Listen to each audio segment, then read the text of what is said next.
So guys hello and once again welcome to JC academy. और जैसा कि आप जानते हैं the notification is out for the financial year 2023-24 और we have the notification and all of you are a little disappointed with the number of vacancies being so low।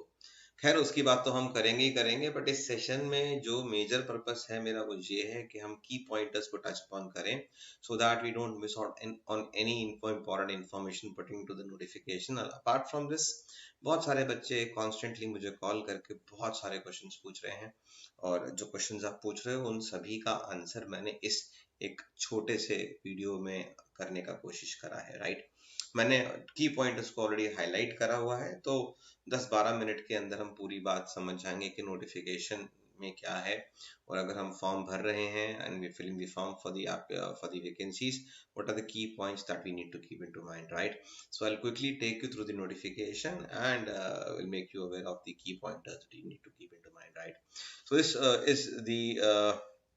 this is basically for specialist officer recruitment, and this is the 12th notification so far, and these vacancies will be applicable for the next year 23-24, right?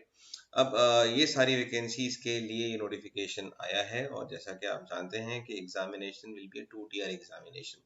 तो ये जो SO का examination है वो 2 tier का examination होगा, pre and mains.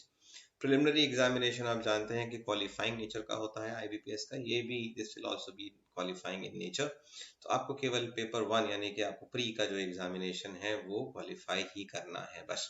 If you clear the pre examination, उसके बाद आपको जो है शॉर्टलिस्ट किया जाएगा और मेंस एग्जाम के लिए आपको यहाँ पर जो है बुलाया जाएगा, राइट। और उसके बाद जब आपका मेंस एग्जामिनेशन भी क्लियर हो जाएगा, you will be called upon for an interview which will be conducted by the participating banks and will be coordinated by a nodal bank। तो ये इंफॉर्मेशन है पहली बात कि it is gonna be 2 step process, pre and mains. उसके बाद यहाँ पे बात बोली गई है कि जो वैकेंसीज अभी आए हैं वो इंडिकेटिव कैटेगरी वाइज वैकेंसीज हैं for each of the participating banks, for each post are given. तो नीचे आपको मैं शेयर करूंगा, उन्होंने हर पार्टिसिपेटिंग बैंक के अलग अलग पोस्ट के लिए, अलग अलग जॉब्स के लिए वैकेंसीज भी डिस्क्लोज करे गए हैं। और ये इन्होंने बोला है कि recruitment in participative banks is dynamic process, it depends upon restrictions impose. तो जो भी रिस्ट्रिक्शन इम्पोज्ड हैं बैंक के ऊपर अगर एट ऑल कोई है, तो उसके बावजूद जो है ये वैकेंसीज आपके सामने है। कितने पार्टिसिपेटिव बैंक्स हैं तो आप देख पा रहे हैं, कुल 11 पार्टिसिपेटिंग बैंक्स हैं। Bank of Baroda, bank of India, bank of Maharashtra, Canara bank, central bank of India, Indian bank, Indian overseas bank, Punjab national bank, Punjab and Sindh bank, UCO bank and union bank of India.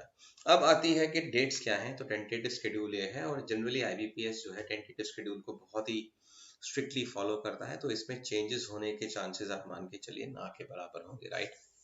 तो रजिस्ट्रेशन ऑन हो चुका है 1 नवंबर से, और 21 नवंबर तक आप registration करा सकते हैं ऑनलाइन, और इसी ड्यूरेशन में आप फॉर्म फिलिंग के साथ साथ फीस भी सबमिट कर सकते हैं।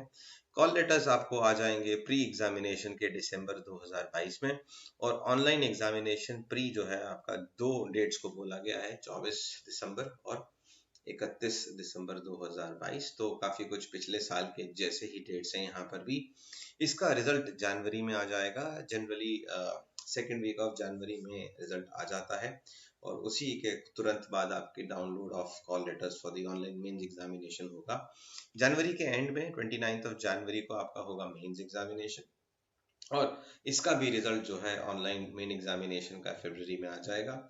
उसके बाद फरवरी मिड और फरवरी एंड तक आपका कॉल लेटर्स भी आ जाएंगे, और आपके इंटरव्यूज भी फरवरी मार्च में कंप्लीट हो जाएंगे।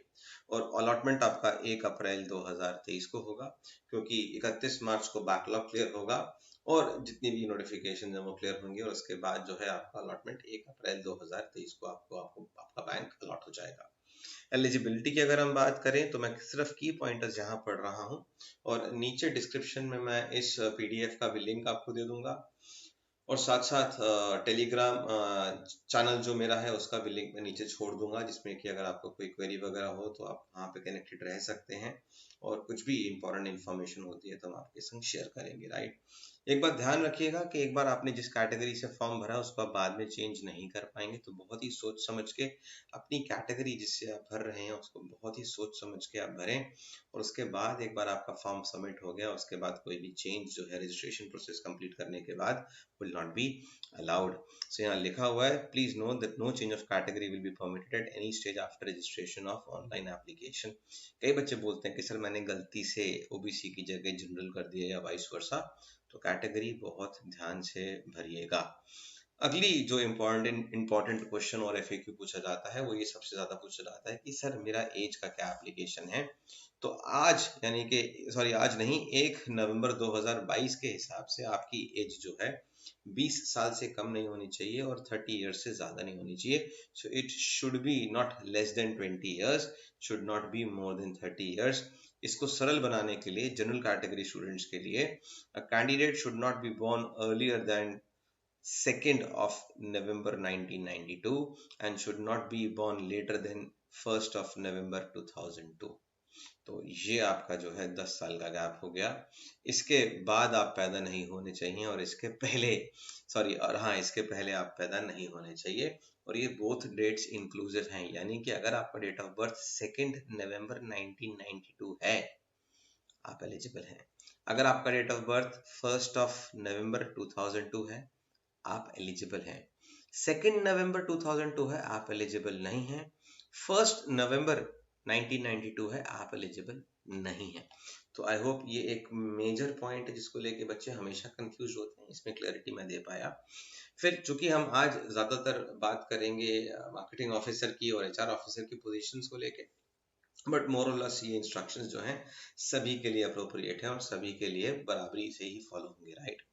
तो एचआर ऑफिसर्स के लिए अगर हम बात करें एलिजिबिलिटी क्राइटेरिया, तो एज का तो क्राइटेरिया 20-30 ईयर्स ही है मिनिमम मैक्सिमम। लेकिन अगर हम एचआर पर्सनल की बात करें, officer scale 1 for HR officers की बात करें या पर्सनल ऑफिसर्स की बात करें, तो ग्रेजुएट होना चाहिए किसी भी डिसिप्लिन से, और and 2 years full time post graduate degree, यानी कि 2 साल का full time post graduate degree होना चाहिए। पार्ट टाइम नहीं चलेगा, डिस्टेंस लर्निंग नहीं चलेगा, और 2 years full time post graduate diploma, तो डिग्री भी चलेगा डिप्लोमा भी चलेगा, लेकिन होना चाहिए फुल टाइम, यानी कि आप वहां 2 साल गए हों, पढ़े हों, अटेंडेंस किया हो, ऐसा नहीं कि करस्पॉन्डेंस से आपने कर लिया या पार्ट टाइम आपने कर लिया। और अगर आप एचआर से दे रहे हैं तो आपके पास डिप्लोमा होना चाहिए एचआर में, इंडस्ट्रियल रिलेशंस में, एचआरडी में यानी कि ह्यूमन रिसोर्सेज में, ह्यूमन रिसोर्सेज एंड डेवलपमेंट में भी चलेगा। अगर आपका मास्टर्स है सोशल वर्क में तो भी चलेगा, लेबर लॉज में है तो भी चलेगा, और अगर डुअल स्पेशलाइजेशन है तो आपका जो है या तो मेजर एचआर का सब्जेक्ट होना चाहिए या इक्वल वेटेज है तो दोनों में से कोई एक आपका एचआर का होना चाहिए। मार्केटिंग ऑफिसर के लिए बहुत ही क्लियर कट इंस्ट्रक्शन है यहाँ पर कि आपका यहाँ पर फिर से 2 इयर्स का full time MMS masters in management studies marketing होना चाहिए, या फिर 2 ईयर का फुल टाइम एमबीए मार्केटिंग का डिग्री होना चाहिए। 2 इयर्स फुल टाइम पीजीडीबीए भी चलेगा, पीजीडीबीएम भी चलेगा, पीजीपीएम भी चलेगा, पीजीडीएम भी चलेगा, लेकिन आपका स्पेशलाइजेशन मार्केटिंग से होना चाहिए।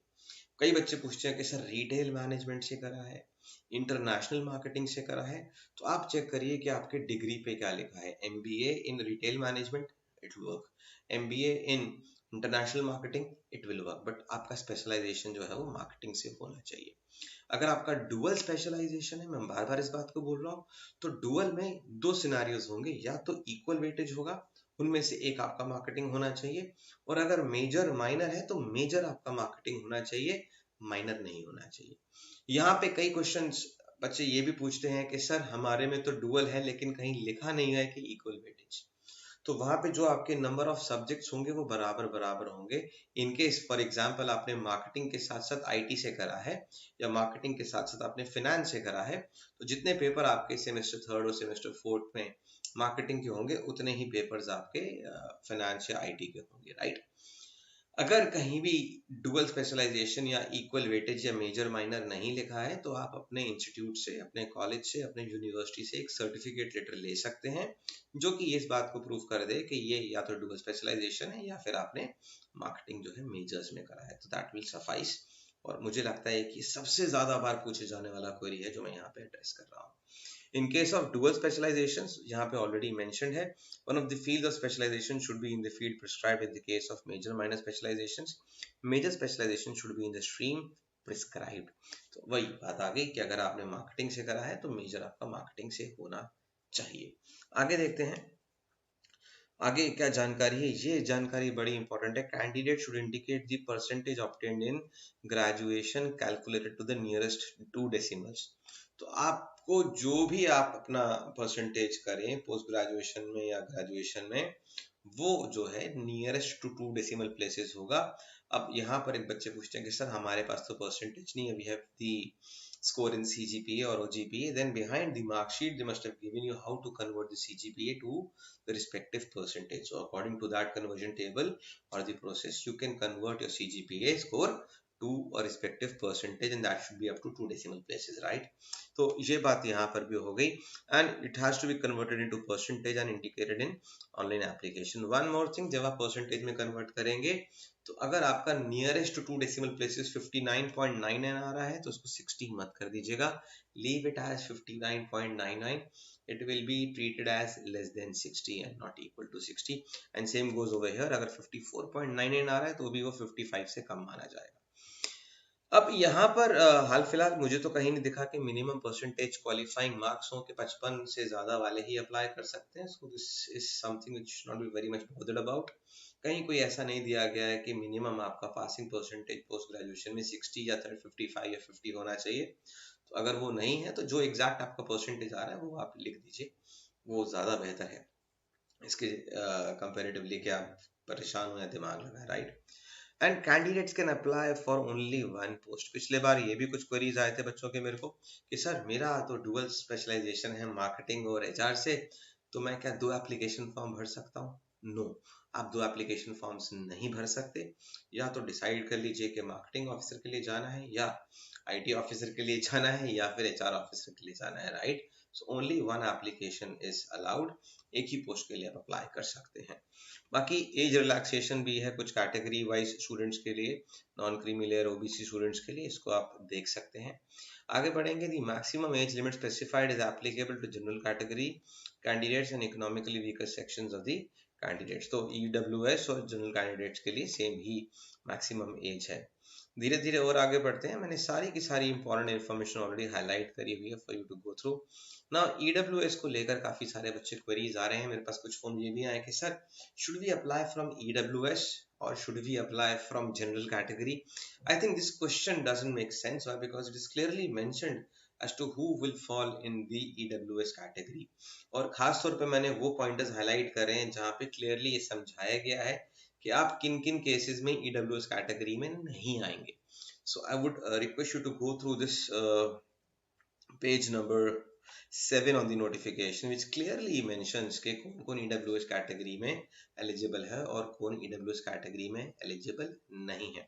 फॉर एग्जाम्पल, जितने भी लोग जिनकी फैमिली पोजेस करती है any of the following assets, वो जो है EWS में नहीं आएंगे। So यहाँ पे देखो क्या लिखा है, also person whose family owns or possesses any of the following assets shall be excluded from being identified as EWS irrespective of the family income।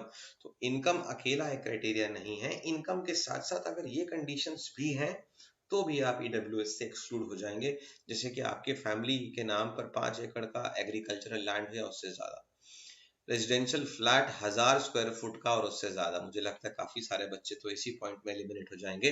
Residential plot 100 square yards का या उससे ज्यादा in notified municipalities, residential plot 200 square yards का या उससे ज्यादा in other than notified municipalities, right. तो इसको बड़े ध्यान से पढ़िएगा। और यहाँ पर फैमिली का डेफिनेशन भी इन्होंने क्लियर किया है कि फैमिली में आपके कौन कौन माने जाएंगे। और benefit of reservation under EWS can be availed upon production of the income asset certificate issued by a competent authority. नीचे इन्होंने कॉम्पिटेंट अथॉरिटीज की भी लिस्ट आगे दी हुई है। और फैमिली से मतलब है will include persons who seek benefit of reservation, उनके पेरेंट्स, सिबलिंग्स जितनों की एज 18 साल से कम है, एंड ऑल्सो हिज और spouse and children below the age of 18 years, right. तो ये बहुत ही इंपॉर्टेंट इन्फॉर्मेशन है। EWS को लेकर बहुत सारे बच्चों को कंफ्यूजन है कि मैं EWS से भर दूं या नहीं भरूं, कहाँ ज्यादा बेनिफिट होगा। सबसे पहले तो चेक करिए कि आप EWS के लिए एलिजिबल हैं या नहीं है। अगर ईडब्ल्यूएस के लिए एलिजिबल हैं तभी आप सोचिए कि मैं जनरल से भरूं या ईडब्ल्यूएस से, राइट। आगे बढ़ते हैं। प्री एग्जामिनेशन हर साल की तरह बिल्कुल सेम पैटर्न है। इंग्लिश 50 क्वेश्चन होंगे, 25 मार्क्स। Reasoning 50 question, 50 marks. और क्वांटिटेटिव एप्टीट्यूड 50 क्वेश्चन, 50 मार्क्स। ये मैं बात कर रहा हूँ for IT officers, AFO, HR and marketing officers. And the duration would be 20 minutes. 40 minutes का ड्यूरेशन होगा, यानी कि यहाँ पे you have a sectional timing. you'll get 40 minutes to go through the English wala section, 40 minutes for the reasoning wala section and 40 minutes for the quantitative aptitudes section। तो 2 घंटे आपको मिलेंगे जिसमें आपसे 150 सवाल पूछे जाएंगे और मैक्सिमम मार्क्स आर 125। इंग्लिश में 1 नंबर के आधे मार्क्स हैं, बाकी सब में एक क्वेश्चन का 1 मार्क, राइट। तो इसका ध्यान रखिएगा। नेगेटिव मार्किंग भी प्रोपोर्शनेटली ही है। यहाँ पर 0.25 होगी तो यहाँ पे 0.125 आपका नेगेटिव मार्किंग हो जाएगा, right. Mains examination IT officer, agriculture field officer, HR and marketing officer के लिए एक ही पेपर होगा। 60 क्वेश्चन पूछे जाएंगे, 60 नंबर का, लेकिन समय आपके पास होंगे 45 minutes. So you'll have 45 minutes to go through 60 question carrying 60 marks. आगे बात करते हैं यहाँ पर, और इंफॉर्मेशन जो काम की है यहाँ पे मैं आपको बताता चलता हूँ। पेनल्टी फॉर रॉन्ग आंसर्स, दोनों ही प्री और मेंस में आपके नेगेटिव मार्क्स होंगे। अगर आप क्वेश्चन अटेम्प्ट करते हैं और वो अगर गलत होता है तो जितना भी उस क्वेश्चन का वेटेज है उसका 1/4 डिडक्ट हो जाएगा या फिर 0.25, जैसा भी केस हो। जैसे कि इंग्लिश का एक क्वेश्चन जो है 0.5 मार्क्स का है तो उसका 1/4 0.125 आपका डिडक्ट हो जाएगा। और अगर मैथ्स और रीजनिंग की बात करें या प्रोफेशनल नॉलेज की बात करें, 1 नंबर का क्वेश्चन है तो आपके 0.25 यहाँ पर डिडक्ट हो जाएंगे, राइट। और उसके बाद ही जो है अगर आप कोई क्वेश्चन ब्लैंक छोड़ते हैं तो आपको कुछ भी मार्क्स उसके नहीं मिलेंगे, ना ही आपके मार्क्स वहां पर कटेंगे। आगे चलते हैं, और ये इंफॉर्मेशन बड़ी इंपॉर्टेंट है कि scores, the corrected scores obtained by each of the candidates in different sessions if held will be normalized using equipercentile method. तो इस बात का ध्यान रखें कि अगर आप प्री के एग्जामिनेशन का बात कर रहे हैं, so it is highly likely that the pre examination can be conducted in multiple shifts. In that case, normalization would happen. But looking at the number of vacancies and the reality is that for the mains examination, I don't see multiple shifts happening for a same exam. तो अगर आप HR officer या marketing officer के लिए apply करते हैं तो मुझे लगता है ऑल अक्रॉस इंडिया एक ही शिफ्ट में हो जाएगा। तो मेंस में तो मुझे नहीं लगता that the normalization would at all be required, but yes, in case of a pre-examination, normalization can be used by, because for multiple examinations we have the same pre-examination। वही pre-examination IT officer, HR, marketing officer के लिए होगा तो वहां पर जो है multiple shifts हो सकते हैं, नॉर्मलाइजेशन कैन हैपन। और स्कोर्स जो हैं 2 डेसिमल प्लेसेस तक आपके सामने आएगा जब भी रिवील होगा। कट ऑफ स्कोर की बात करें ऑनलाइन मेन एग्जामिनेशन की, तो यहाँ ध्यान देखिएगा, each candidate will be required to obtain a minimum score in the test of online mains examination. तो आपको एक बेयर मिनिमम स्कोर लाना ही लाना है, and also secure sufficiently high scores to be considered to be shortlisted for interview. ये बड़ी important information है क्योंकि ये एक यूनिक फीचर है जो आपको एसओ के एग्जाम्स में ही देखने को मिलता है। And many times students gate confused कि सर कट ऑफ तो 30 कुछ आया था, 35 आया था, मेरे सर 42 आए, लेकिन उसके बावजूद भी I didn't get an interview call. Yes, because the number of vacancies which are there उसकी के रेशो में दे विल कॉल इंटरव्यूज के लिए कैंडिडेट्स को उसी रेशो में बुलाएंगे। For example marketing officer we have 100 vacancies, तो 4:5 टाइम्स हमारे पास इंटरव्यू कैंडिडेट्स होने चाहिए, तो 400 से 500 कैंडिडेट्स बुलाए जाएंगे। तो मेंस का जो क्वालिफाइंग स्कोर होगा हो सकता है वो 35 हो, लेकिन टॉप के 400 या 500 ही स्टूडेंट्स को बुलाया जाएगा। तो ये भी हो सकता है कि आप 42 मार्क्स लेके आए, आपका इंटरव्यू का कॉल नहीं आए, 46-47 वाले का आ जाए, बिकॉज वो 400 या 500 जो उनको कैंडिडेट्स चाहिए वो उस रेंज में आ रहा है। तो ये बात ध्यान रखिएगा, क्योंकि अगर आप पीछे जाके वीडियोस देखेंगे तो ये कंफ्यूजिंग फैक्टर है जिसको मैंने यहाँ पर फिर से क्लियर करा आपको। इसके बाद ध्यान रखिएगा कि depending on the number of vacancies available cut offs will be decided and the candidates will be shortlisted for interview. Prior to the completion of the interview process, scores obtained in the online main examination will not be shared, right? तो जब तक आपका interview का process नहीं complete हो जाता, आपके marks जो है शेयर नहीं करे जाएंगे, खास तौर पे उन कैंडिडेट्स को जिनको शॉर्टलिस्ट किया गया है इंटरव्यू के लिए, राइट। तो अगर आपका मेंस क्लियर होता है, आपका इंटरव्यू कॉल आता है, आपको आपके मार्क्स नहीं पता लगेंगे जब तक आपका पूरा प्रोसेस कंप्लीट ना हो जाए। Here I mean by pura process is the interview process also has to be conducted, and only after that you'll get to know your marks in mains and interview. Marks obtained in the online main examination will be considered for shortlisting for interview, will only be considered and also for the final merit list. तो यहाँ पर pre के examination का कोई weightage नहीं है, वो just qualifying in nature. और हाँ, आपको जो है मेंस का जो आपका मार्क्स होगा वही कंसिडर किया जाएगा यहाँ पर आपको इंटरव्यू के लिए बुलाने के लिए और आपको जो है शॉर्टलिस्ट करने के लिए। इंटरव्यू की मैं बात करूं तो यहाँ पे जो हाईलाइटेड पॉइंट वो ये है कि जिस तरीके से bare minimum is required to clear the mains examination, certain bare minimum is also required to crack the to clear the basic requirement for the interview marks. So minimum qualifying marks will not be less than इतना candidates, ठीक है। The weightage ratio of the, अब यहाँ पे बात हो रही है कि वेटेज रेशियो 80:20 है, तो आपको नंबर तो 100 में से ही देंगे, लेकिन इसकी वेटेज 20 की कर दी जाएगी और आपके मेंस मार्क्स की वेटेज जो है वो 80% की कर दी जाएगी। एक बार एग्जाम हो जाएगा तो मैं आपको दोबारा से इसकी कैलकुलेशन क्लियरली कर दूंगा, बट आप ये मान के चलिएगा कि मिनिमम क्वालिफाइंग मार्क्स जो है वो 40% से कम नहीं होने वाले जनरल कैटेगरी के लिए, और बाकी कैटेगरीज के लिए 35 से कम नहीं होने वाले, इससे ज्यादा हो सकते हैं, कम नहीं होंगे।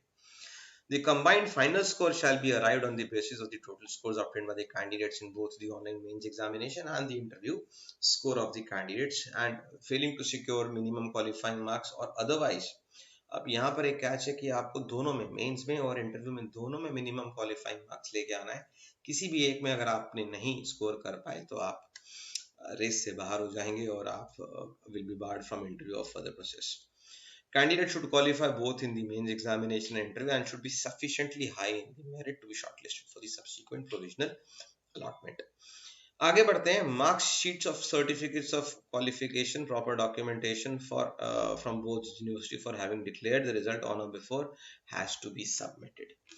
तो अगर आपने एग्जाम दे रखा है या अगर आपका रिजल्ट अवेटेड है तो 21 नवंबर 2022 तक आपका पोस्ट ग्रेजुएशन का रिजल्ट डिक्लेयर हो जाना चाहिए, उससे पहले, इसके बाद नहीं चलेगा। और 21 तारीख क्यों? क्योंकि आखिरी तारीख यही है डेट का एग्जामिनेशन के फॉर्म भरने के लिए, राइट। आगे बढ़ते हैं। सो ये भी पॉइंट यहाँ पे क्लियर हो गया हमारा।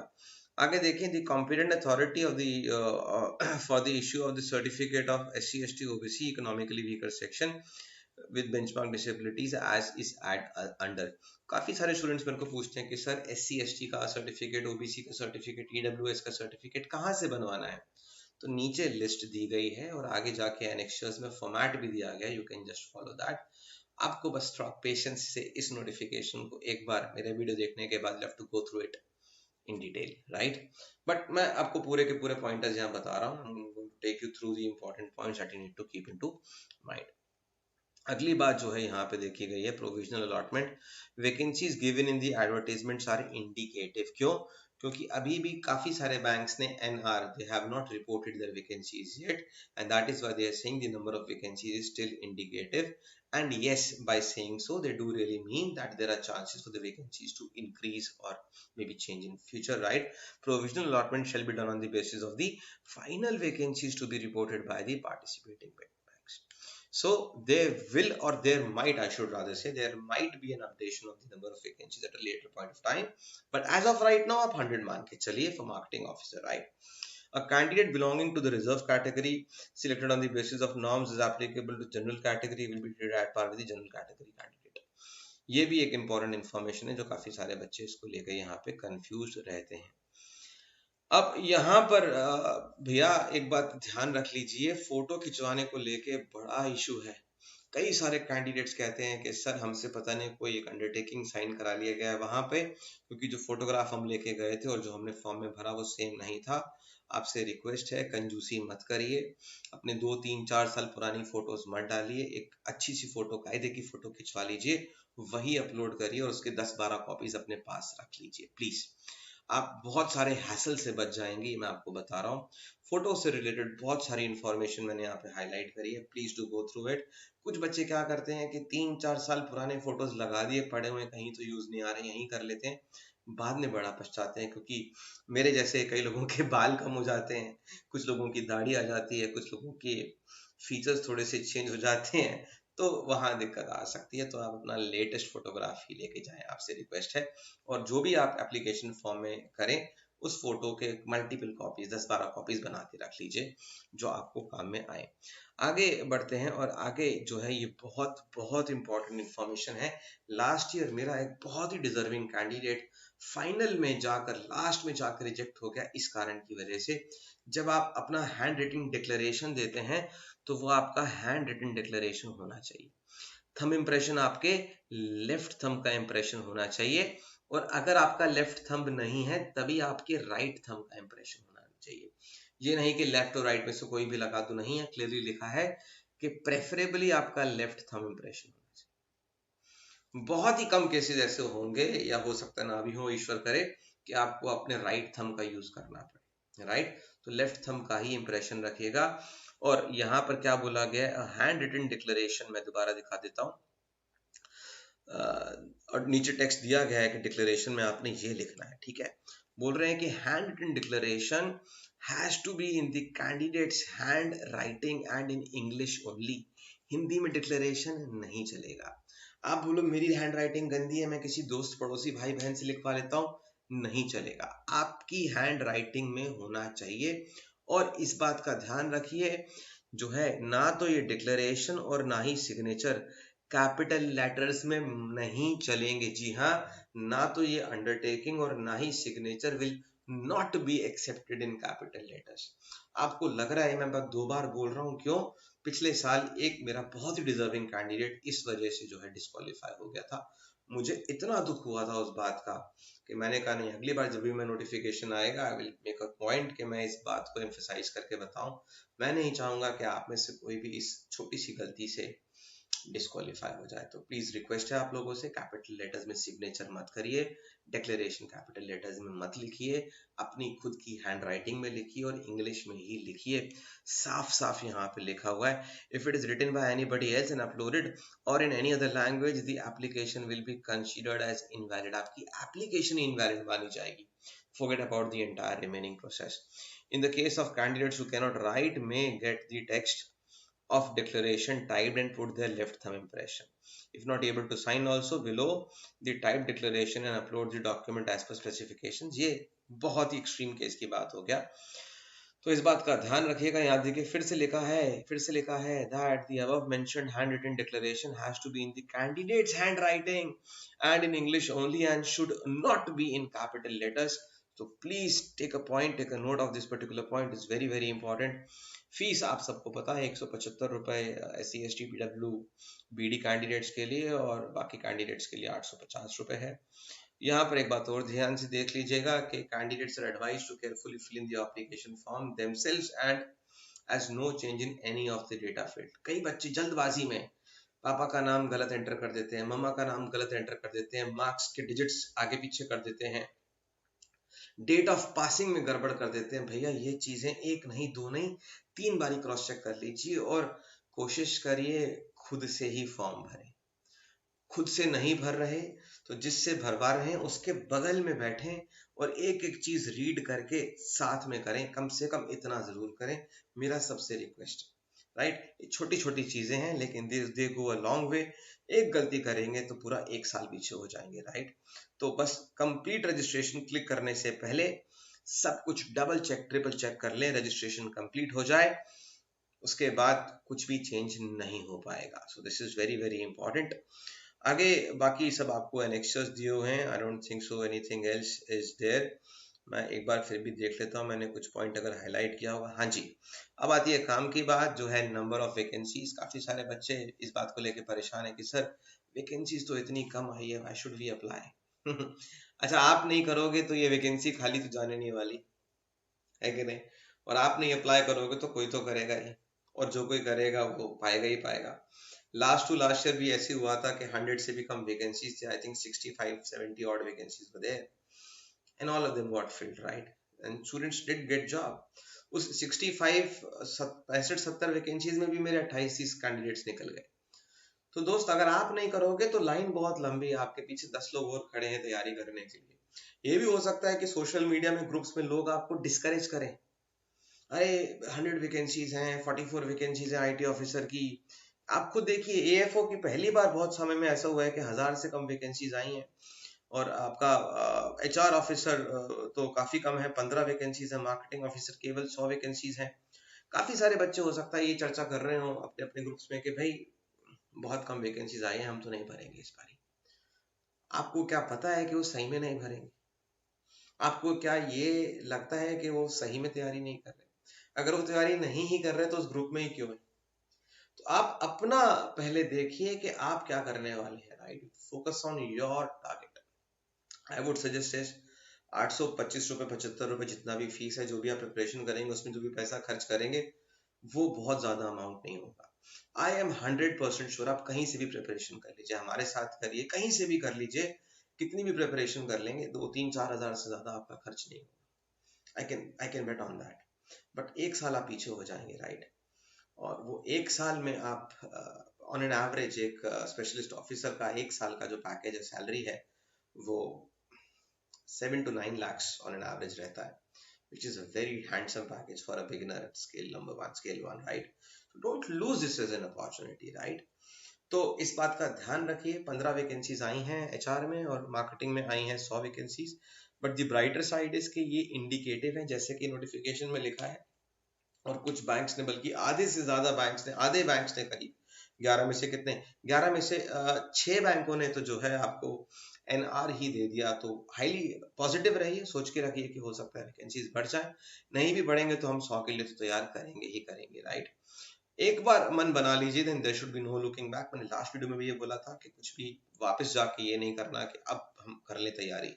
करना है तो अभी से करो, नहीं करना है तो किताब बंद कर दो, कोई दिक्कत नहीं, बट डिसाइड अभी कर लो, राइट? तो ये इंफॉर्मेशन मेरी तरफ से है, एग्जामिनेशन सेंटर का इंफॉर्मेशन यहाँ पर है, और बाकी के फॉर्म्स और बाकी के अनेक्शंस आपको नीचे देखने को मिलेंगे। Now one input from my side is that we have a complete course, video course हमारे पास पूरा है, और अब तो बहुत ही कॉम्प्रिहेंसिव वीडियो कोर्स मैंने बना दिया है, 50 से ज्यादा घंटे का कवरेज है। हाँ जी, बहुत सारे क्वेश्चंस अब आ रहे होंगे कि सर सिलेबस क्या रहेगा प्री का, मेंस का, तो उसके लिए मैं नेक्स्ट वीडियो लेके आऊंगा फॉर सिलेबस। बुक्स को लेके मेरे पास रिक्वेस्ट आ रखा है, तो बुक्स इकट्ठी हो गई हैं, बुक्स पे रिसर्च जारी है, तो इसके बाद में 2 वीडियोस लेके आऊंगा, एक तो डिटेल्ड सिलेबस, और दूसरा कि बुक्स रेफर करनी चाहिए नहीं करनी चाहिए, कैसे करनी चाहिए, कौन सी बुक बेहतर है। काफी सारे क्वेरीज में बहुत ही जल्द अब मैं आने वाले 2 3 दिनों में एक के बाद एक आपको वीडियोस मिलेंगे, डू नॉट वरी, काफी सारे इनपुट्स मैं आपके साथ शेयर करूंगा, राइट? तो कोर्स के बारे में मैं बता रहा था, कोर्स 50 से ऊपर घंटे का कॉम्प्रिहेंसिव वीडियो कोर्स है, डाउनलोडेबल पीडीएफ्स हैं क्लास नोट्स के फॉर्म में, हर चैप्टर का चैप्टर वाइज मॉक टेस्ट है, 6 वार्म अप मॉक टेस्ट मैंने डाल दिए हैं, इसके अलावा 500 से ज्यादा क्वेश्चंस वहां पे विद आंसर एंड एक्सप्लेनेशन है। एक साल का वैलिडिटी है, अगर आपका मेंस क्वालिफाई होगा तो आपका इंटरव्यू का गाइडेंस भी इंक्लूडेड है कंप्लीट वीडियो कोर्स में। बाकी जानकारी के लिए मैंने कोर्स का लिंक, एप्लीकेशन का लिंक, टेलीग्राम ग्रुप का लिंक, हेल्पलाइन नंबर का लिंक सब नीचे डिस्क्रिप्शन में दिया है। आप सभी को मेरी बहुत बहुत शुभकामनाएं, और ये जर्नी मैं आपके संग पूरी की पूरी तय करूंगा, अब से लेके जब तक आपका सिलेक्शन नहीं हो जाता। बहुत सारे वीडियोस में लेके आऊंगा। नीचे कमेंट सेक्शन में जरूर लिखें कि किस और तरीके की इंफॉर्मेशन मैं आपको दे सकता हूं, जिससे कि आपकी प्रिपरेशन में आपकी हेल्प हो। और कहना नहीं चाहिए, बट एक बार फिर से रिक्वेस्ट करूंगा कि जीसी एकेडमी के यूट्यूब चैनल को please do like, share and subscribe this video. उसको लाइक करें, शेयर करें और सब्सक्राइब जरूर करें। चलिए, मैं आपको मिलूंगा अगले सेशन में एक बार फिर से, जहाँ पे हम चर्चा करेंगे सिलेबस की, और किताबों के बारे में या फिर स्टडी नोट्स के बारे में, क्या आपके पास होने चाहिए रिसोर्सेज, उसके बारे में डिटेल में बात करेंगे। Bye, all the best.